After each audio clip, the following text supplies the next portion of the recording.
Hello अस्सलाम वालेकुम। Surveys encyclopedia में आप सबको खुशामदीद कहते हैं कैंडिडेट्स। आज हम जनरल नॉलेज जो क्वेश्चन है उसके एमसीक्यूज़ का पार्ट नंबर 3 कर रहे हैं, जिसमें English, general knowledge, science, Pakistan studies and Islamiat के क्वेश्चन होंगे। इससे रिलेटेड मैं आपको इंपॉर्टेंट नोट्स भी बताता रहूँगा बीच बीच में। जिसने भी हमारे चैनल सर्वेज इंसाइक्लोपीडिया सब्सक्राइब नहीं किया तो सब्सक्राइब कर दें, और जिसको भी हमारे पेड नोट्स चाहिए तो हमारे पेड ग्रुप के लिए हमारे व्हाट्सएप के नंबर पर आप रब्ता कर सकते हैं। चलते हैं लेक्चर की तरफ। आज का सबसे पहला क्वेश्चन है, the country situated in the east of Pakistan. Pakistan के ईस्ट में कौन सा मुल्क है? ईरान है, इंडिया है, चाइना है या अफगानिस्तान है? तो ईस्ट में जो आता है कंट्री वो इंडिया आता है, ठीक है। The correct answer is B, India. Question number 2 है, Pakistan became the member of United Nations on. Option हैं सितंबर 30, 1945, 7 सितंबर 28, 1947, सितंबर 25, 1947 या सितंबर 22, 1947। इसका आप आंसर गेस करें। इसका आंसर मैं आपको बताता हूँ। तो इसका जो करेक्ट आंसर है वो सितंबर 30, 1947। तो यूनाइटेड नेशन से रिलेटेड जो भी क्वेश्चन हैं वो टेस्ट के लिए बहुत इंपॉर्टेंट होते हैं, किसी भी टेस्ट के लिए। इसी से रिलेटेड कुछ इंपॉर्टेंट पॉइंट्स मैं आपको बता रहा हूँ, ठीक है। वो आप ज़रूर नोट करें और याद कर लें। ये भी इस किस्म के भी सवाल आते रहते हैं। तो यूएनओ है, उसका जो एब्रीवेशन है वो किस चीज़ का है? वो यूनाइटेड नेशंस ऑर्गेनाइजेशन का है, ठीक है। United Nations Organisation. उसके बाद दूसरी पॉइंट आप नोट कर लें, the United Nations was founded on. तो यूएनओ का जो क़याम है वो कब हुआ था? वो अक्टूबर 24, 1945 को हुआ था। इसकी तीसरी पॉइंट है, point number 3, the headquarter of UNO is situated at. UNO का जो हेडक्वार्टर है वो कहाँ पे, यहाँ जो ऑफिस होती है, ठीक है, हेड ऑफिस, वो है न्यूयॉर्क में, यूएसए में। इसकी ये पॉइंट भी आप नोट करें, the motto of UNO is it's your world. Currently there are 193 members in UNO, ठीक है। तो यूएनओ से रिलेटेड ये सारे क्वेश्चन हैं, ये बहुत इंपॉर्टेंट है। और ये एक क्वेश्चन ये था कि पाकिस्तान कब मेंबर बना था, वो है सितंबर 30, 1947। इस किस्म के सवाल बहुत रिपीट होते हैं पास्ट पेपर्स में भी। अगर आप देखेंगे तो इस किस्म के सवाल आपको मिलेंगे, इसलिए आप ये सवाल जल्दी याद कर लें। इसके बाद अगला सवाल है, कारगिल इंसिडेंट हैपेंड इन 1996, 1997, 1998, 1999। इसका जो करेक्ट आंसर है वो है 1999 में कारगिल इंसिडेंट हुआ था। Arya Samaj was founded in. तो ये भी एक डेट है, ये भी आपको याद होनी चाहिए। तो इसके ऑप्शंस आप नोट कर लें, और इसका करेक्ट आंसर है Arya Samaj was founded in 1875। 1875 में उसका क़याम हुआ था। अंजुमन हिमायत इस्लाम वाज फाउंडेड इन। तो अंजुमन हिमायत इस्लाम कब फाउंड की गई थी? तो इसका जो करेक्ट आंसर है वो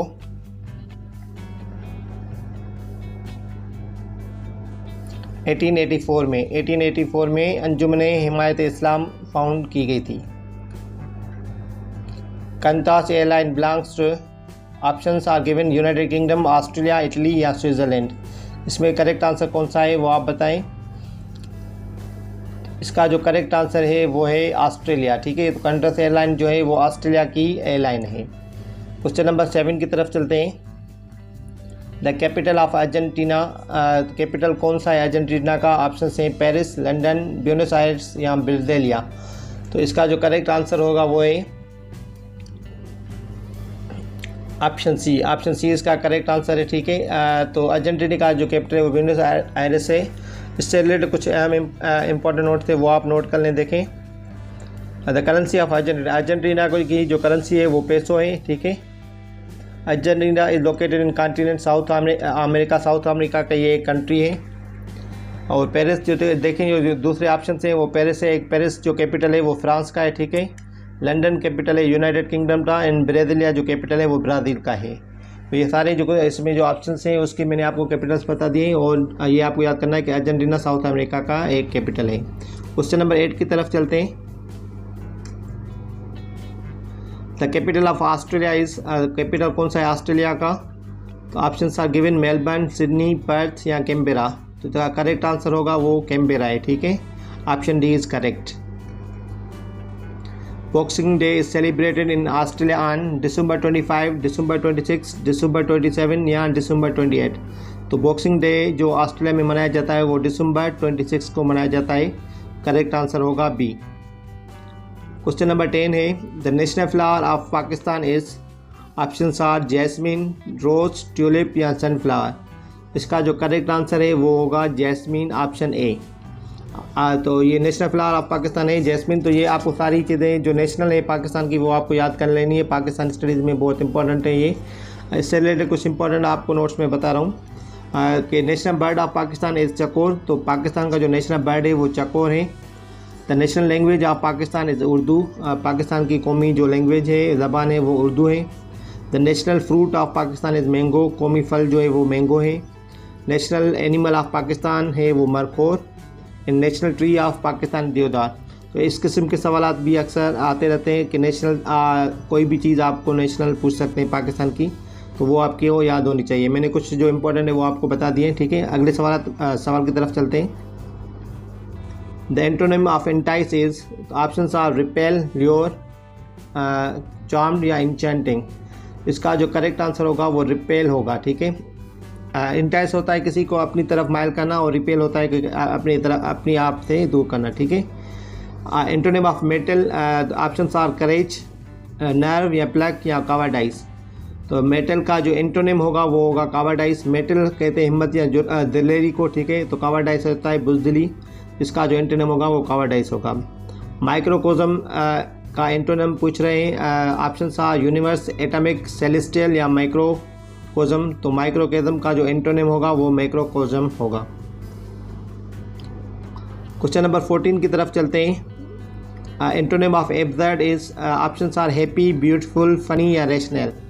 तो इसका जो करेक्ट आंसर होगा वो होगा रैशनल। कोई भी इलॉजिकल चीज़ होगी या इलॉजिकल कोई भी चीज़ होगी तो उसको एब्सर्ड कह सकते हैं। उसका जो करेक्ट आंसर होगा, एंटोनिम होगा, वो रैशनल होगा। जिसका कोई रीज़न हो, कोई लॉजिकल चीज़ हो तो उसको हम रैशनल कह सकते हैं, ठीक है। तो इसका करेक्ट जो एंटोनिम होगा वो रैशनल होगा इन ऑप्शन में से। ये है modicum. The antonym of modicum is great amount, beautiful, small amount या स्ट्रक्चर। इसका जो करेक्ट आंसर होगा वो ग्रेट अमाउंट होगा। मॉडिकम कहते हैं स्मॉल अमाउंट, ठीक है। Small amount specially of something good और प्लेंट। तो किसी चीज़ का जो छोटा सा मिकदार होगा तो उसको हम क्या कहेंगे, मॉडिकम। तो इसका जो करेक्ट जो एंटोनिम होगा, क्योंकि एंटोनिम पूछ रहा है तो वो होगा ग्रेट अमाउंट। अपोजिट वर्ड भी आप इसको कह सकते हैं। ये क्वेश्चन 15 थे। क्वेश्चन नंबर 16 की तरफ चलते हैं। CPU is the abbreviation of. तो कुछ जो अहम एब्रीवेशन है वो आपको याद कर लेनी है। उसमें से एक ये भी है, CPU किस चीज़ का एब्रीवेशन है। तो ऑप्शंस आर गिवन। तो इसमें से आपको ऑप्शन कौन सा सही लगता है देखें। Computing processing unit, computer processing unit, central processing unit या सेंट्रल प्रोसेसर यूजेज। इसका जो करेक्ट आंसर होगा वो सेंट्रल प्रोसेसिंग यूनिट होगा, ठीक है। Central processing unit, CPU stands for central processing unit. ये कंप्यूटर के सेक्शन में भी आपको सवाल दे सकते हैं, GK में भी आपको ये सेक्शन में सवाल दे सकते हैं। क्वेश्चन नंबर 17 है, इन विच सेंचुरी वाज शेक्सपियर बॉर्न। कौन सी सेंचुरी में शेक्सपियर की बर्थ हुई थी। इसका जो करेक्ट आंसर होगा वो 16th सेंचुरी होगा, ठीक है। Option A is correct. Question number 18 है, Lionel Messi is a famous. Options are footballer, cricketer, hockey player या स्विमर। लियोन मेसी कौन है, फुटबॉलर है, क्रिकेटर है, हॉकी प्लेयर है या स्विमर है। तो इसका जो करेक्ट आंसर होगा वो फुटबॉलर होगा, ऑप्शन ए। क्वेश्चन नंबर 19 की तरफ चलते हैं। UK is the abbreviation of. जैसे मैंने आपको CPU का बताया था, ऐसे UK का भी इम्पोर्टेंट है एब्रीवेशन। तो UK किस चीज़ का एब्रीवेशन है। Options are United Kingdom, United King, universal kingdom या यूनियन किंगडम। इसका जो करेक्ट आंसर होगा वो यूनाइटेड किंगडम होगा, ठीक है। United kingdom, option A. NATO is the abbreviation of. ये एक और एब्रीवेशन है जो कि इम्पोर्टेंट है। नेटो कौन सी चीज़ का एब्रीवेशन है। ऑप्शन ए है North Arctic Treaty Organisation, option B North Antarctic Treaty Organisation या North Association Treaty Organisation, North Atlantic Treaty Organisation. Option D इसका करेक्ट है, नॉर्थ एटलांटिक ट्रीटी ऑर्गेनाइजेशन। आप स्क्रीनशॉट नोट कर लें, आप नोट्स अपने बनाते रहें ताकि जो भी क्वेश्चंस मैं आपको बताता हूँ वो आप आसानी से वो अपने पास सेव कर सकें। क्वेश्चन नंबर 21 है, who built the Kaaba the house of Allah. तो काबा किसने बनाया था। तो ऑप्शन आर हज़रत मूसा अलैहिस्सलाम, ऑप्शन बी है हज़रत इब्राहिम अलैहिस्सलाम, ऑप्शन सी है हज़रत ईसा अलैहिस्सलाम एंड ऑप्शन डी है हज़रत याकूब अलैहिस्सलाम। तो इसका जो करेक्ट आंसर है वो हज़रत इब्राहिम अलैहिस्सलाम होगा, ठीक है। तो काबा हज़रत इब्राहिम और उसके बेटे हज़रत इस्माइल अलैहिस्सलाम ने मिलकर बनाया था। इसका करेक्ट आंसर होगा हज़रत इब्राहिम अलैहिस्सलाम।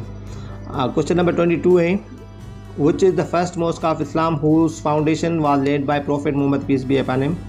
तो हुज़ूर करीम सल्लल्लाहु अलैहि वसल्लम ने सबसे पहले इस्लाम की पहली मस्जिद कौन सी बनाई थी, ठीक है, जिसका बुनियाद रखा था। ऑप्शन से आपके सामने, तो इसका जो करेक्ट आंसर होगा वो मस्जिद कुबा होगी, ठीक है। मस्जिद कुबा पहली मस्जिद है जो कि जिसका बुनियाद हुज़ूर करीम सल्लल्लाहु अलैहि वसल्लम ने रखा था इस्लाम के आने के बाद, ठीक है। Option A correct. Question number 23 है, how many chapters and verses are there in holy Quran. को रुकू पूछ रहा है एंड सूराज पूछ रहा है कि कितनी है कुरान पाक में। इसका जो करेक्ट आंसर है देखें वो कौन सा होगा। इसका करेक्ट आंसर है डी, 114 चैप्टर्स जिसको हम सूरा कहते हैं, ठीक है, सूरास एंड 6236 वर्सेस या आयात।